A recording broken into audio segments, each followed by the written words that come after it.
रत्नभंडार सबुठारु गुरुत्वपूर्ण जिनस मंदिर गोटे स्पर्शकातर विषय एवं समवेदनाशील विषय जहाँकि दीर्घ वर्ष धरी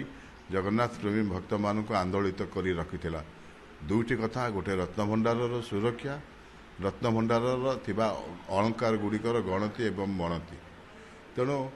तो मु तो कहि 1990 दशक जितेबाला गर्भगृह गम्हा पूर्णिमा दिन पत्थर पड़ा बठाकुर सामने सेतेबेले तत्कालीन सरकार जमिति मंदिर सुरक्षा को गुरुत्व देते गर्भगृह सुरक्षा को गुरुत्व दबा सहित किपरि कंजर्वेशन हम मंदिर किपरि गर्भगृह किपरि सुरक्षित रही जगन्नाथ को स्थानांतर करने को पड़ता अस्थायी रत्न सिंहासन को केवल गर्भगृह सुरक्षा और मंदिर सुरक्षा तेणु मंदिर सुरक्षा जहाँ जितेबाला आवश्यक से समस्त पदक्षेप नियाजीव एवं आगामी दिन मानक नियाजिबा उचित सेमती रत्नभंडार से जगन्नाथ मंदिर रे गोटे गुरुत्व बहन करता है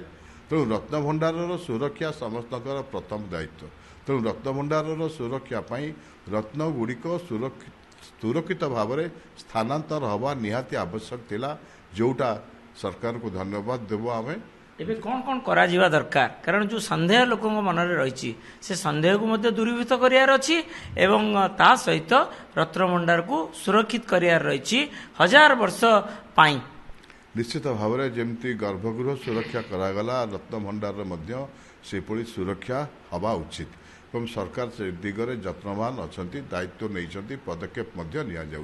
तो आपको आम तीनोटी पार्ट करवा रत्नभंडार सुरक्षा को रत्नभंडार सुरक्षा बा कंजर्वेशन बा स्ट्रक्चरल सिक्यूरीटी को ताकू आउरी स्थायित्व करने हेले ता भितर थिबा रत्न को सुरक्षित भाव में अन्य जगह को अपसारण करा प्रथम कार्य तो जो कार्यटी वर्तमान आम 14 तारिख एवं आम 18 तारिख दिन से कार्य आम शेष करूँ अत्यंत श्रृंखलित भाव में एक सुरक्षित स्थान को ता सब स्थानांतर हो जाइए द्वितीय पदक्षेप हम तार कंजर्वेशन जो माने एक्सपर्ट अच्छा जो माने स्ट्रक्चरल सिक्यूरीटी संपर्क में जो मानकर ज्ञान अच्छी एएसआई हूँ बा मंदिर आमर जो कोर टीम अच्छी किबा अन्य जो एक्सपर्ट अच्छा भारत में हो आईआईटीज हूँ बा अन्य सब जगह मानकर जो सब ये सब स्ट्रक्चरल सिक्यूरीटी संपर्क में जो मानकर एक्सपर्टाइज अच्छी साउथ इंडिया हूँ बा जोटी जो सब अच्छा से परामर्श नहीं रत्नभंडार को किपरि भाव में तार कंजर्वेशन केमती करा जहाँकि कम से कम आगामी 100-200 वर्ष पर्यंत रत्नभंडार कौन क्षति हम ना से दिगरे आमको दृष्टि देवाक अच्छी तेणु मरामती करने पूर्वर एएसआई को बा जो कर्तृपक्ष यार कंजर्वेशन बा स्ट्रक्चरल सिक्यूरीटी मेंटेनेंस बा रिपेयरिंग दायित्व नेबे ता पूर्वर आउ गोटे जिनस आमको करने को अच्छी जेहेतु अनेक जगन्नाथ प्रेमी मानकर भावावेग सहित जड़ित एवं जनस्मृति सहित जड़ित से पदक्षेपटी आमको नवाकू निहाती अच्छी जहाँ विषय में आम से दिन गजपति महाराज निजे आसीथिले से मध्य विषय प्रस्ताव रखिथिले एवं जो उच्चस्तरीय कमिटीर सदस्य माने से माने मध्य रत्नभंडार रत्न स्थानांतर करने समय यह उपर आलोकपात करथिले मान्यवर अध्यक्ष विश्वनाथ रथ महोदय एवं मुख्य प्रशासक मध्य एक कथा को सम्मति प्रकाश करथिले जे एएसआई को रिपेयरिंग पे हस्तांतर करने पूर्वर जो मनरे संदेह अच्छी स्वतंत्र गुप्त कोठरी किंबा गुप्त सुड़ंग से संपर्क में आम स्थिर निश्चित हो सारा पर मरामती बा कंजर्वेशन हस्तांतर करा सिस्टमटा केमती हो जेहेतु देखंतु आमर जो एसओपी तैयारी करा जायथिला उच्च स्तरीय कमिटी द्वारा से ये लेजर सफिस्टिकेटेड लेजर स्कैनिंग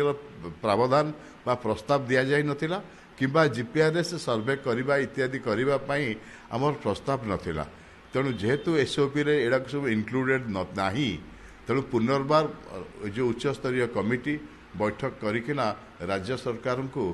यार जीपीआरएस एवं जहाँ आवश्यकीय वैषयिक ज्ञान कौशल वैज्ञानिक ज्ञान कौशल व्यवहार करिकिना सर्वे करवा पेका सरकार को अनुरोध करिवो सरकार याकू सिग्नाल देला परे तार जीपीआरएस हो बा लेजर स्कैनिंग हो କରାଯିବ ଏବଂ ଦୃଢ଼ ନିଶ୍ଚିତ ହେବ ସମସ୍ତେ ଯେ ୟା ଭିତରେ କ'ଣ ଅଛି କ'ଣ ନାହିଁ ସେ ଜାଣି ସାରିଲା ପରେ ସମ୍ପୂର୍ଣ୍ଣ ରତ୍ନଭଣ୍ଡାରକୁ ଖାଲି ଥିବା ରତ୍ନଭଣ୍ଡାରକୁ ଯେଉଁ ଏଜେନ୍ସି ଏଏସ୍ଆଇ ହେଉ ବା ଯେଉଁ ଏଜେନ୍ସି ମନ୍ଦିରର ଯେଉଁ ଯାହା ସ୍ଥିର କରାଯିବ ରାଜ୍ୟ ସରକାରଙ୍କ ଦ୍ୱାରା ପ୍ରାୟ ଏଏସ୍ଆଇ ତା କରନ୍ତି ସେମାନଙ୍କୁ ହସ୍ତାନ୍ତର କରାଯିବ। ଗ୍ରାଉଣ୍ଡ ପେନିଟ୍ରେଟିଂ ସେ ରାଡାର ସିଷ୍ଟମ ସେଇଟା ନିହାତି ଗୋଟେ ଆବଶ୍ୟକ କାରଣ ତା ଦ୍ୱାରା ହିଁ ମାଟି ତଳେ କେତେ ଫୁଟ ତଳେ ଗଭୀରରେ ମଧ୍ୟ କିଛି କୋଠରୀ ରହିଯାଇଛି କି ତାହା ସ୍ପଷ୍ଟ ହୋଇପାରିବ ଏବଂ ସାଧାରଣ ଲୋକଙ୍କ ସନ୍ଦେହ ମୋଚନ ନିଶ୍ଚିତ ଭାବରେ ଆମର ପ୍ରଥମ ଦାୟିତ୍ୱ ରହିବ। ନହେଲେ ଯଦି ଆମେ ଆକୁ ଜିପିଆର୍ଏସ୍ କିମ୍ବା ଲେଜର ସ୍କାନିଂ ଇତ୍ୟାଦି କିମ୍ବା ଅନ୍ୟ କୌଣସି ଜ୍ଞାନ କୌଶଳ ବ୍ୟବହାର ନ କରିକି ଯଦି ନିଶ୍ଚିତ ନ ହୋଇକିନା ଏଏସ୍ଆଇକୁ ହସ୍ତାନ୍ତର କରିବା କନଜରଭେସନ ପାଇଁ ଷ୍ଟ୍ରକ୍ଚରାଲ ସିକ୍ୟୁରିଟି ବା ଇତ୍ୟାଦିର ମରାମତି ପାଇଁ ତେବେ ସାରା ଆଗାମୀ ବର୍ଷ ପର୍ଯ୍ୟନ୍ତ ଭବିଷ୍ୟତରେ ଲୋକମାନଙ୍କ ମନରେ ଏଇ ଗୋଟିଏ ସନ୍ଦେହ ରହିଯିବ ହୁଏତ ରତ୍ନଭଣ୍ଡାର ଭିତରେ କିଛି ଲୁକାୟିତ ଭାବରେ କୋଠରୀ ବା ସୁଡ଼ଙ୍ଗ ଇତ୍ୟାଦି ରହିଯାଇଛି। ତେଣୁ ତାକୁ ଆମେ ସେ ସନ୍ଦେହକୁ ମୋଚନ କରିବା ଆମ ସମସ୍ତଙ୍କର ଦାୟିତ୍ୱ ଏବଂ କର୍ତ୍ତବ୍ୟ। ତେଣୁ ପ୍ରସ୍ତାବ ତ ଆମର ନିଶ୍ଚିତ ଭାବରେ ରହିବ। ମରାମତି କରିବା ପୂର୍ବରୁ ଆମେ ଦୃଢ଼ ନିଶ୍ଚିତ ହେବା ଯେ ତା ଭିତରେ ଲୁକାୟିତ ଭାବରେ କିଛି ସୁଡ଼ଙ୍ଗ ବା କୋଠରୀ ରହିଯାଇ ନାହିଁ ତ ଯଦି ରହିଛି ତାର କିପରି ସୁରକ୍ଷା କରାଯିବ ତାର କନଜରଭେସନ କେମିତି ହେବ ତା ଭିତରେ ଥିବା ଅଳଙ୍କାର ରତ୍ନଗୁଡ଼ିକର କିପରି ସୁରକ୍ଷା ପ୍ରଦାନ କରାଯିବ ସେ ଦିଗରେ ପରବର୍ତ୍ତୀ ସମୟରେ ଜାଣିଲା ପରେ ପଦକ୍ଷେପ ନିଆଯିବ। ବଡ଼ କଥା ହେଲା ନୀଳାଦ୍ରି ବିଜେ ସମାପ୍ତ ହୋଇଗଲା ମାନେ ନୀଳାଦ୍ରି ବିଜେ ସମାପ୍ତ ହେବା ପରେ ମହାପ୍ରଭୁ ରତ୍ନସିଂହାସନରେ ବିଜେ ହେଲେ ଏବଂ ଦୈନନ୍ଦିନ ନୀତିକାନ୍ତି ମଧ୍ୟ ଆରମ୍ଭ ହୋଇଗଲା। ତେଣୁ ଏହି ସମୟରେ ଏଇ ଗୋଟେ ଗୁରୁତ୍ୱପୂର୍ଣ୍ଣ ସମୟରେ କିଭଳି ଭାବେ ମରାମତି କାର୍ଯ୍ୟ କରାଯିବ ଏବଂ ଗଣତି ମଣତି ଆଦି କରାଯିବ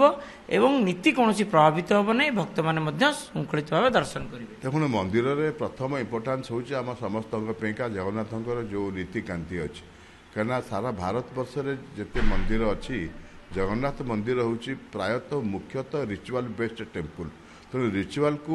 ଆଧାର କରିକିନା ମନ୍ଦିର ଆଜି ଆମର ରହିଛି। ତେଣୁ ନୀତିକାନ୍ତି ଠାକୁରଙ୍କର ପ୍ରଥମ ଇମ୍ପୋର୍ଟାନ୍ସ ପ୍ରଥମ ଗୁରୁତ୍ୱ ବହନ କରେ। ତାପରେ ଭକ୍ତମାନଙ୍କର ଦର୍ଶନ ମଧ୍ୟ ସମ ପରିମାଣରେ ଗୁରୁତ୍ୱ ବହନ କରେ। କିନ୍ତୁ ମନ୍ଦିରର ସ୍ଥାୟିତ୍ୱ ସୁରକ୍ଷା ଯଦି ବିପଦ ଉପରେ ବିପଦ ସୃଷ୍ଟି ହୁଏ ତେବେ ନୀତିକାନ୍ତି ତ ଆମେ କୌଣସି ଉପାୟରେ ତାକୁ ବନ୍ଦ କରିପାରିବା ନାହିଁ। କମ୍ପ୍ରମାଇଜ କରିହେବ ନାହିଁ। ହୁଏତ ଆମେ ଦର୍ଶନ ସମୟକୁ ଯେଉଁ ଭିତର କାଠ ପାଖକୁ ଯଦି ମରାମତିର ଆବଶ୍ୟକତା ହୁଏ ଏବଂ ଦୀର୍ଘ ଦିନ ଧରି ମରାମତି ଚାଲେ ଏବଂ ମରାମତି ଦ୍ୱାରା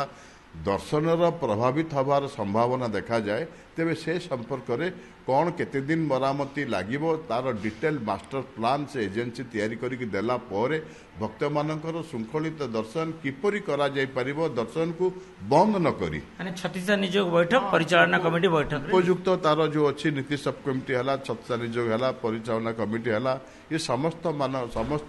ସଦସ୍ୟମାନଙ୍କର ପରାମର୍ଶ ନିଆଯାଇ ଦର୍ଶନକୁ ଭକ୍ତମାନଙ୍କୁ କିପରି ଶୃଙ୍ଖଳିତ କରାଯିବ ତା ସହିତ ମରାମତି କାମ ଯେମିତି ଚାଲିବ ନିରବିଚ୍ଛିନ୍ନ ଭାବରେ ନିର୍ବିଘ୍ନ ଭାବରେ ସେଇଥିପାଇଁକା ଗୋଟିଏ ରାସ୍ତା ମଧ୍ୟ ବାହାର କରାଯିବ। ପ୍ରଶ୍ନ ରହିବ ମୋର କପିଳେନ୍ଦ୍ର ଦେବ ଯେଉଁ ସୁବର୍ଣ୍ଣ ଅଳଙ୍କାର ହସ୍ତିପୀଠରେ ଆଣିଥିଲେ ସେଇ ପରିମାଣର ତ ଏପର୍ଯ୍ୟନ୍ତ ବାହାରିଲା ନାହିଁ। ଭାବୁଛନ୍ତି ଯେଉଁ ଆକ୍ରମଣକାରୀ ମୁସଲିମ ହୁଅନ୍ତୁ ମୋଗଲ ହୁଅନ୍ତୁ ପରବର୍ତ୍ତୀ ସମୟରେ ମରାଠା ମାନେ ଆସିଛନ୍ତି ନା ମରାଠା ମାନେ କିଛି ମହାପ୍ରଭୁଙ୍କୁ ଦେଇକିରି ଯାଇଛନ୍ତି ସେମାନେ ଲୁଟିକିରି ନେଇଯାଇଛନ୍ତି। ଇତିହାସ କ'ଣ କହୁଛି? ଆପଣ ତ ପ୍ରାଧ୍ୟାପକ ଅଛନ୍ତି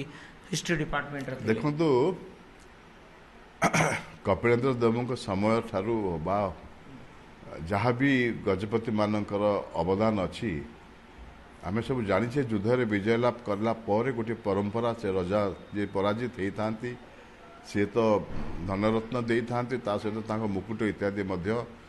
ଆନୁଗତ୍ୟ ସ୍ୱୀକାର କରିଛନ୍ତି ତାର ପ୍ରମାଣ ସ୍ୱରୂପ ପ୍ରଦାନ କରିଥାନ୍ତି। ତ ପର୍ଯ୍ୟାପ୍ତ ପରିମାଣରେ ଧନ ରତ୍ନ ଓଡ଼ିଶାର ଗଜପତିମାନେ ସେ ନିଜକୁ ଜଗନ୍ନାଥଙ୍କର ରାଉତ ରୂପେ